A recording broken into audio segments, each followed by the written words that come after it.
ஆரோக்கியமான குடல், ஆனந்தமான வாழ்வு. திருச்சியில் அதிநவீன வசதிகளுடன் இயங்கி வரும் டாக்டர் கண்ணன்ஸ் கேஸ்ட்ரோமேட் மருத்துவமனை, திண்டுக்கல் மெயின் ரோட், திருச்சி. உங்கள் செரிமான மண்டல பிரச்சனை அனைத்திற்கும் சிகிச்சை அளிக்கப்படும்.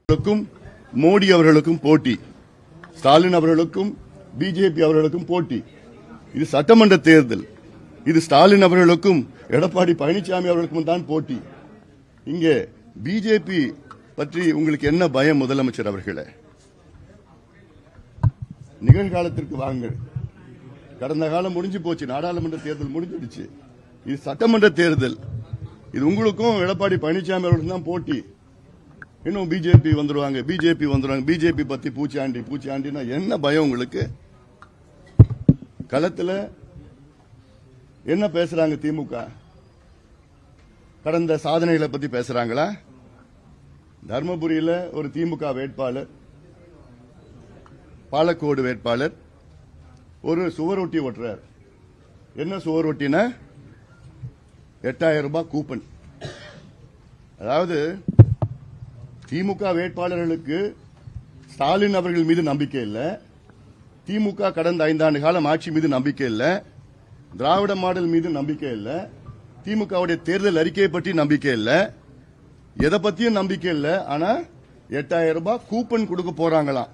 அதுதான் சுவர் ஒட்டியாக, போஸ்டராக ஒட்டி கொண்டு வருகிறார்கள் என்றால் இதிலிருந்து தெரியுது திமுகவுடைய நிலை, திமுக கூட்டணியுடைய நிலை.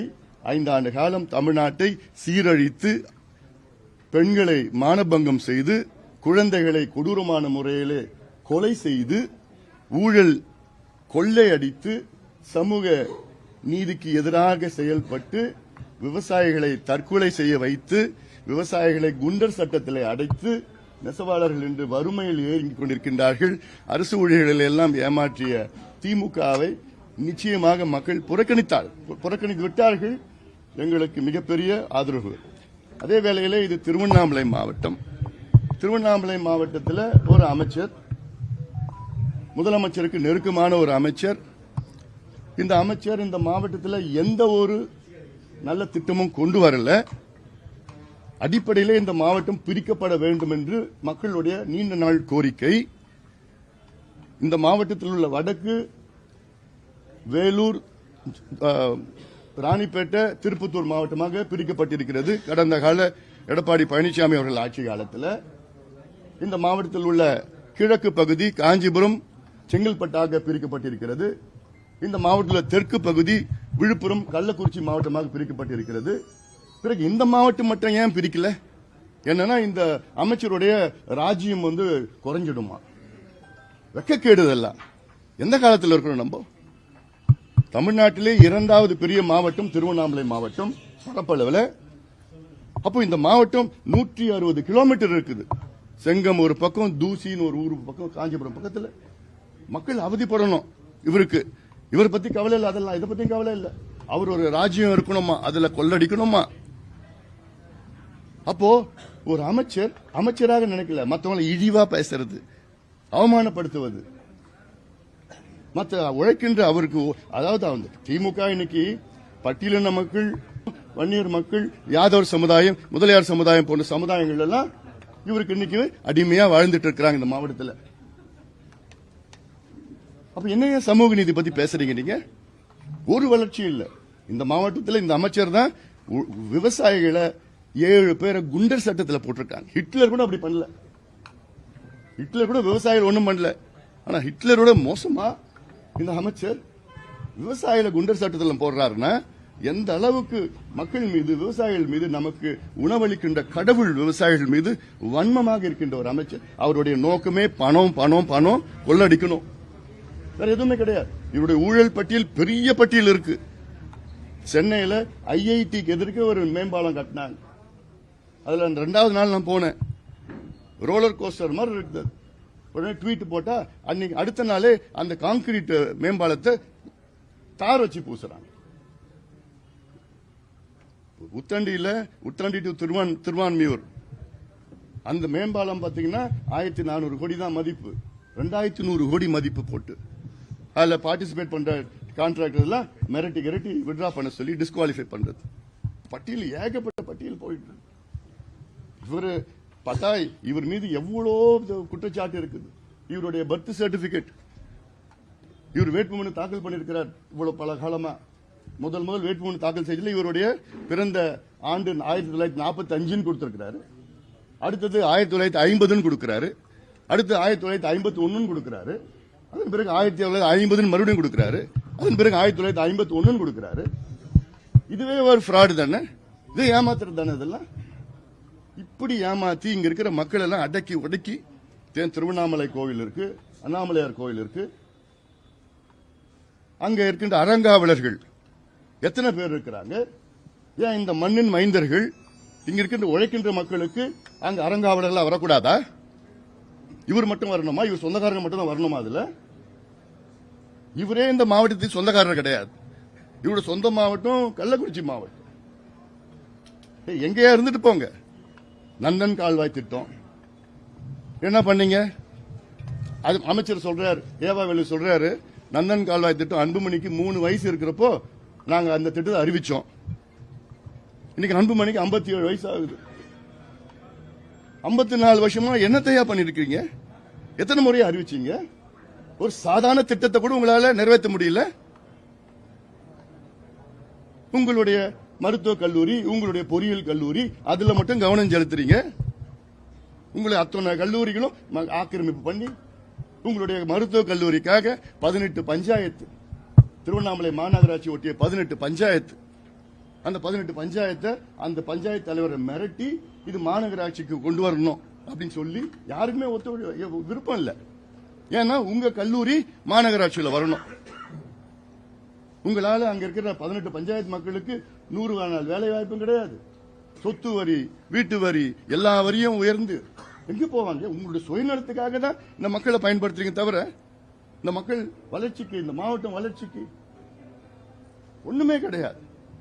நிச்சயமா இந்த தேர்தலில் அவருக்கு மட்டும் இல்ல, ஒட்டுமொத்தமா திமுகவுக்கு மிகப்பெரிய ஒரு பாடத்தை உறுதியாக மக்கள் புகட்ட தயாரா இருக்கிறார். ஊழல் ஊழல் எவ்வளவு ஒரு ஆக்கிரமிப்பு, எதுவுமே இந்த மாவட்டத்தில் செய்யாத ஒரு அமைச்சர் அவருடைய உறுதியாக அந்த திருவண்ணாமலை சட்டமன்ற தொகுதியில் மட்டுமல்ல, இங்க ஏழுமலை இருக்கிறார், பாஜக வேட்பாளர் தாமரையில் நிற்கிறார். நிச்சயமா அவர் வெற்றி பெறுவார். ஏன்னா எப்படின்னா திமுக கட்சிக்காரங்க ஏவாவேலு அவர்கள் மீது மிகுந்த கோபத்தில் இருக்கிறார்கள். சென்னையில் சேகர் பாபு அவர்கள் மீது சென்னையில் உள்ள அத்துணை திமுக காரங்களும் அவ்வளவு கோபத்தில் இருக்கிறாங்க. ஏன்னா இவங்க பதவிக்கு வராங்க, மற்றவங்களை அசிங்கப்படுத்துறது, அவமானப்படுத்துறது, இவங்க முதலாளி, மற்றவங்க தொழிலாளி, அந்த நிலையை கொண்டு வரதுல அது யாரும் ஏத்துக்க மாட்டாங்க. சுயமரியாதையுடன் யாரும் ஏத்துக்க மாட்டாங்க. இது சொல்றதுக்கு யாரும் இல்ல. ஏன்னா இவங்கெல்லாம் முதலமைச்சருக்கு நெருக்கமானவங்க, முதலமைச்சரோட கிச்சன் கேபினெட், முதலமைச்சர் வீட்டுக்கு போறவங்க, வீட்டுல கிச்சன் கேபினெட்ல எல்லாமே நெருக்கமானவங்க. இதுதான் முதலமைச்சர், இதான் நிர்வாகம், தமிழ்நாட்டு நிர்வாகம். 4 வார்த்தையில சொல்லலாம். 4 அமைச்சர்கள், ஏவாவேலு அவர்கள், சேகர் பாபு அவர்கள், நேரு அவர்கள், செந்தில் பாலாஜி அவர்கள். அவர் அமைச்சரா இல்ல, ஆனாலும் அது அமைச்சரோட பெரிய பதவி அவருக்கு. அப்போ இதை வச்சுக்கிட்டு முதலமைச்சர் என்ன சொல்ல போறார், என்ன செய்ய போறார், என்ன பண்ணீங்க நீங்க? முதலமைச்சர் நீங்க சாதனைகளை சொல்லி நீ ஓட்டு கேளுங்களேன். என்ன சாதனைகள் சொல்றீங்க? சொல்றதெல்லாம் பிஜேபி பிஜேபி பிஜேபி, இதான் உங்க சாதனையா? இது சட்டமன்ற தேர்தல். முதலமைச்சர் அவர்களே, கடந்த 5 ஆண்டுகள் என்ன சமூக நீதியில் என்னத்தை செஞ்சீங்க? பெண்கள் பாதுகாப்பு என்ன செஞ்சீங்க? கஞ்சா ஒழிப்புக்கு என்ன செஞ்சீங்க? மது ஒழிப்புக்கு என்ன செஞ்சீங்க? வேலை வாய்ப்பு உருவாக்குவது என்ன செஞ்சீங்க? விவசாயிகளுக்கு என்ன, நெசவாளர்களுக்கு என்ன, அரசு ஊழியர்களுக்கு என்ன, மருத்துவர்களுக்கு எல்லாமே வீதியில போராடிட்டு இருக்கிறாங்க. உங்க தேர்தல் அறிக்கையில முதலமைச்சர் அவர்களே, உங்கள் தேர்தல் அறிக்கையில ஏன் ஒரு இடத்துல கூட மதுவை பற்றி பேசல? உங்க தேர்தல் அறிக்கையில ஏன் ஒரு இடத்துல கூட போதைப் பொருட்களை ஒழிப்போம் என்று ஒரு வார்த்தையுடன் சொல்லல? ஏன், என்ன காரணம்? அப்போ நீங்க மது விலக்கு, மது ஒழிப்பு அதை பத்தி நீங்க மறந்துட்டீங்களா? இல்ல அதை விட்டுட்டீங்களா? இல்ல மக்கள், தமிழ்நாட்டு மக்கள், இளைஞர்கள் எப்படி நாசமா போனாலும் போட்டோம்னு விட்டுட்டீங்களா? தமிழ்நாடு இளைஞர்கள் போதையில தள்ளாடட்டும், போதையில அழிஞ்சு போட்டோம் அந்த நினைப்பு உங்களுக்கு இருக்கா முதலமைச்சர் அவர்களே? அதை பத்தி உங்க தேர்தல் அறிக்கையில ஒரு வார்த்தை கூட இல்ல. இது எவ்வளவு பெரிய பிரச்சனை. தமிழ்நாட்டில் உள்ள கொலை, கொள்ளைகள், கற்பழிப்பு, பாலியல் கொடுமைகள், பெண்களுக்கு எதிரான கொடுமைகள், குழந்தைகளுக்கு எதிரான கொடுமைகள் எல்லாம் எதனால் நடக்குது? மதுவும் கஞ்சா போதைப் பொருட்களால் தான் நடக்குது. 100 விழுக்காடு. தமிழ்நாட்டில் கடந்த 5 ஆண்டு காலத்தில் 62,000 குழந்தைகள் மீது குற்றங்கள், அதில் 27,000 குற்றங்கள் போக்சோ. அதுல 361 குழந்தைகள் கொலை செய்யப்பட்டிருக்கின்றார்கள் தமிழ்நாட்டில் 5 ஆண்டுகளில். அதுல 38 குழந்தைகள் பாலியல் வன்கொடுமை செய்து கொடூரமான முறையிலே கொலை செய்யப்பட்டிருக்கின்றார்கள். 38 குழந்தைகள். கடந்த 5 ஆண்டு காலத்தில் 44,000 பெண்களுக்கு எதிரான குற்றங்கள் தமிழ்நாட்டில் நடைபெற்றிருக்கிறது. இதெல்லாம் நான் சொல்றது தெரிஞ்சது வெறும் 10% தான். தெரியாதுதான் 90%. வெளியில யாரும் சொல்லல. சொன்னா அவங்க குடும்பம் பிரச்சனையாடும், குடும்பம் போடும் அப்படிலாம் நினைச்சிட்டு இருக்காங்க. அவங்கள ஒரு நாளைக்கு தமிழ்நாட்டில் இந்த 5 ஆண்டு காலத்தில் ஒரு நாளைக்கு 5 கொலைகள், ஒரு நாளைக்கு 25 பெண்களுக்கு எதிரான குற்றங்கள், ஒரு நாளைக்கு 35 குழந்தைகளுக்கு எதிரான குற்றங்கள் தமிழ்நாட்டில் நடைபெற்றுக் கொண்டிருக்கிறது, நடந்திருக்கிறது. இதுதான் திராவிட மாடல், இதுதான் திமுக ஆட்சி, இதுதான் முதலமைச்சர் ஸ்டாலினுடைய ஆட்சி. கொடுங்கோல் ஆட்சி, மக்கள் விரோத ஆட்சி, பெண்களுக்கு எதிரான ஆட்சியை அகற்ற வேண்டும் என்று நாங்கள் எல்லோரும் ஒன்று சேர்ந்திருக்கின்றோம். எங்களுடன் தமிழ்நாட்டில் உள்ள அனைத்து தரப்பு மக்களும் இன்று எங்களுடன் கைகோர்த்திருக்கின்றார்கள். அதில் உறுதியாக எங்களுக்கு மிகப்பெரிய வெற்றி மக்கள் கொடுப்பார்கள். கேள்வி எடப்பாடி பழனிசாமி அவர்கள் அவர்களுடைய தேர்தல் அறிக்கையில், அதிமுக தேர்தல் அறிக்கையில் தெளிவாக சொல்லியிருக்கின்றார்கள். அதிமுக ஆட்சி வந்த பிறகு படிப்படியாக நாங்கள் மதுவிலக்கை கொண்டு வருவோம் என்றும், அது மட்டுமல்ல போதை ஒழிப்புக்கு தனி பிரிவை உருவாக்கி போதைப் பொருட்களை உடனடியாக நாம் ஒழிப்போம் என்று அதிமுக தேர்தல் அறிக்கையில் இருக்கிறது. திமுக அதை பத்தி ஒரு வார்த்தை கூட இல்லை. தப்பி தவறி எடப்பாடி பழனிசாமி முதலமைச்சர் 6 மாசத்துக்கு மேல அவரால் அந்த பயில இருக்க முடியாதுன்னு சொல்லி திருமாவளவன் சொல்லியிருக்காரு. அவர் நிலையே ரொம்ப பாவமா இருக்குங்க அந்த கூட்டணியில. அதனால அவரை பத்தி இதெல்லாம் பேச வைக்கிறாங்க. அவங்க கட்சிக்குள்ள குழப்பம், அவங்க கட்சிக்குள்ள திமுகவுடைய ஆதிக்கம், அவருக்கு திமுக கூட்டணியில மரியாதை கிடையாது. அவருக்கு மட்டும் இல்ல, திமுகவில் பட்டியலின மக்களுக்கு ஒரு துளியும் மரியாதை கிடையாது. பட்டியலின மக்களுடைய வாக்கு மட்டும்தான் திமுக பயன்படுத்திக் கொள்ளுது.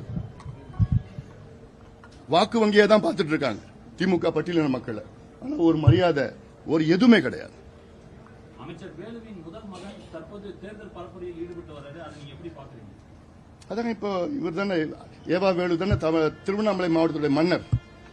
சம்பவராயர், காடவராயர்லாம் போயிட்டு இப்போ ஏவா வேலு தான் திருவண்ணாமலை மாவட்டத்துடைய மன்னர். அடுத்தது மன்னருடைய மகன் அடுத்தது வரணும். இது என்ன மக்கள் ஆட்சியா மன்னர் ஆட்சியா? அதெல்லாம் யாருன்னா வரட்டும், தப்பு கிடையாது. ஆனால் மற்றவர்களுக்கு வாய்ப்பு கொடுங்க.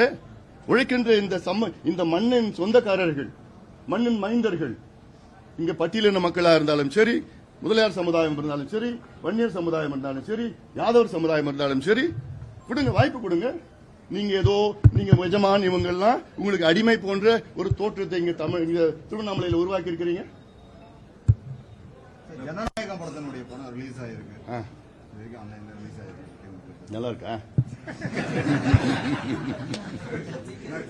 தமிழ்நாடு முதலமைச்சர் போற இடங்கள்லாம் முடிச்சு. அதாவது நீங்க சொல்ற இந்த படத்தை எடுத்ததற்கு காரணமே இந்த தேர்தலை நோக்கி தான் இந்த படத்தை எடுத்திருக்கிறாங்க. இந்த திரைப்படம் ஏதோ ஒரு 3-4 மாதத்துக்கு முன் வந்திருக்கணும். அதுல சட்ட சிக்கல், அரசியல் சிக்கல் எல்லாம் அந்த படம் வெளியிட முடியல.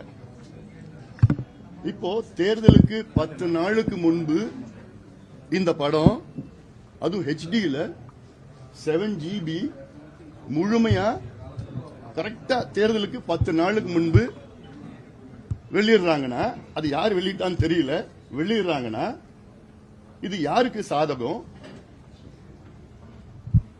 எதுக்கு இந்த படம் எடுத்தாங்க? இந்த தேர்தலுக்காக எடுத்திருக்காங்க. இப்ப யார் வெளியிட்டு இருக்கிறாங்க அது தெரியல, அது கண்டுபிடிக்கணும். இந்த படம் இவங்களுக்கு எதிரா, ஆளுங்கட்சிக்கு எதிரா, அப்புறம் எங்க கூட்டணிக்கு எதிரா எல்லாமே இருக்கு அந்த படத்துல இருக்குன்னு அது மாதிரி ஒரு தோற்றத்தை ஒரு 4 மாதத்துக்கு முன்பு சொன்னாங்க. தெரியல எனக்கு அது என்ன நடக்குது, என்ன இருக்குன்னு தெரியல. அப்போ இதுல சிபிஐ விசாரணை வேணும். சிபிஐ விசாரிச்சா யாரு வெளியிட்டு இருக்கான்னு சுலபமா தெரிஞ்சிட போகுது. ஆனா அது சிபிஐ விசாரணை எப்போ வரும், அது அறிவிச்சு அது விசாரிச்சு அது வரத்துக்கு அதுக்குள்ள தேர்தல் முடிஞ்சிடும். அதனால இப்போ அதுவும் 7GB HD-ல, அதாவது எல்லாத்துக்கும் ஒரு வாட்டர் மார்க் இருக்கும். ப்ரொடியூசருக்கு ஒரு வாட்டர் மார்க் இருக்கும், டைரக்டருக்கு ஒரு வாட்டர் மார்க் இருக்கும், எடிட்டிங் வாட்டர் மார்க், எல்லா வாட்டர் மார்க் எல்லாம் இருக்கும். அவங்க தான் வச்சிருக்கிறாங்க, அது வச்சிருக்க முடியும். அதனால மற்றதெல்லாம் உங்களுடைய யூகத்துக்கு நான் விட்டுறேன். நான் அந்த முதலமைச்சர் போற இடங்கள் எல்லாம் மக்கள் வரவேற்பு பார்த்தாக்கா 234 தொகுதிகள் பயங்கரமா இருக்குப்பா, அப்பா பயங்கரமா இருக்குப்பா. ஒருத்தரும் வாயை திறக்காம அப்படியே நின்று பார்த்துட்டு இருக்காங்க. எல்லாம் கூட்டின கூட்டம் தான், 200-300 கொடுத்து கூட்டின கூட்டம் அப்படிதான் இருக்கும். எங்க கூட்டத்தெல்லாம் பாருங்களேன், அப்படி குதிச்சு ஆரவாரமா இளைஞர்கள்லாம் அப்படி குதிச்சு அவ்வளவு இருக்கிறாங்க. முதலமைச்சர் கூட்டத்தில் யாராவது ஒருத்தர் வாயை திறக்கிறாங்களா? ஏதோ முதலமைச்சர் ஏதோ பாக்குறாரு, படிக்கிறாரு, சொல்றாரு, அப்படியே பார்த்துட்டு ரைட் ஓகே நாங்க வச்சுக்கிறோம், 23ஆம் தேதி வச்சுக்கிறோம், அப்படிதான் வீட்டுக்கு போய் பாக்குறாங்க. தருமபுரியில நாளைக்கு மருத்துவர் ஐயா முதல் பிரச்சாரத்தை ஆரம்பிக்கிறாரு. சரி. தனது மருமகளை எதிர்த்து பிரச்சாரத்தை பண்ண போறாரு. அது உங்களுக்கு என்ன பாதிப்பு ஏற்படுத்துமா, எப்படி நீங்க பாக்குறீங்க? போக போக தெரியும். விஜயோடைய தேர்தல் பிரச்சாரம் தொடர்ந்து 2வது மாதிரி ஒரு தகவல் இருக்கு. அதை பத்தி உங்களுடைய கருத்து? நிச்சயமா எல்லாருடைய பிரச்சாரமும் இந்த நேரம் குறுகிய காலம் தேர்தலுக்கு இருக்கு. யாருடைய பிரச்சாரமும் ரத்தாக கூடாது. இது தேர்தல் என்பது ஒரு ஜனநாயக கடமை. அது காவல்துறை யாருக்காவது கொடுக்கணும், ப்ரொடெக்ஷன் கொடுக்கணும், பாதுகாப்பு கொடுக்கணும், அனுமதி கொடுத்து ஆகணும். இது காவல்துறையோட கடமை. இது இங்க இவ்வளவு கூட்டம் வந்துரும், அப்படி வந்துரும் போதுனா இது தேர்தல். யார் வேணா வரலாம், எங்க வேணா பிரச்சாரம் பண்ணலாம். காவல்துறை சொன்ன இடத்துல பிரச்சாரம் பண்ண போறாங்க. அதனால அனுமதி கொடுத்துதான் ஆகணும். திருவண்ணாமலையில தேர்தல் நேரத்துல 2 இடங்கள்ல வருமான வரித்துறை சோதனையானது நடைபெற்றிருக்கு. அது பற்றி எந்த தகவலுமே வரல. அதுலயும் குறிப்பா ஒரு மிகப்பெரிய ஒரு நகைக்கடையில ஒரு வருமான வரித்துறை சோதனை 4 நாட்கள் நடந்திருக்கு. எந்த ஒரு தகவலுமே வெளியே வராத சூழ்நிலையில நீங்க இதை எப்படி பார்க்கணும்? சரி, நீங்க சொன்னது எனக்கே இப்பதான் தெரியுது. நீங்க சொன்ன செய்திகள் நிச்சயமா ஏதாவது இந்த தேர்தல் என்பது, தமிழ்நாட்டு தேர்தல் என்பது, அதாவது இந்த திருமங்கலம் ஃபார்முலாவில் தொடங்குது திமுக. திருமங்கலம் ஃபார்முலா, அதுக்கப்புறம் மற்ற ஃபார்முலா எல்லாம் போய் தேர்தல்னா இப்ப என்ன, எல்லாம் பணத்துக்கு கொள்ளடிச்ச பணத்தை தேர்தல் நேரத்தில் வாக்குகளுக்கு பணத்தை கொடுத்து வாங்குற சூழல் தமிழ்நாட்டில் ஒரு கலாச்சாரம் திமுகவால் வந்திருக்கிறது. இதை தடை செய்ய வேண்டும். வருமான வரித்துறையும் அமலாக்கத்துறையும் இதில் கண்காணித்து யார் யார் பணம் கொடுக்குறாங்களோ, எங்கெங்க பணம் இருக்குதோ அதெல்லாம் அதிக அளவில் பிடிக்க வேண்டும். அது திருவண்ணாமலை மாவட்டத்தில் தான் திமுகவுடைய பொருளாளர் இருக்கார். ஆரோக்கியமான குடல், ஆனந்தமான வாழ்வு. திருச்சியில் அதிநவீன வசதிகளுடன் இயங்கி வரும் டாக்டர் கண்ணன்ஸ் கேஸ்ட்ரோமேட் மருத்துவமனை, திண்டுக்கல் மெயின் ரோட், திருச்சி. உங்கள் செரிமான மண்டல பிரச்சனை அனைத்திற்கும் சிகிச்சை அளிக்கப்படும்.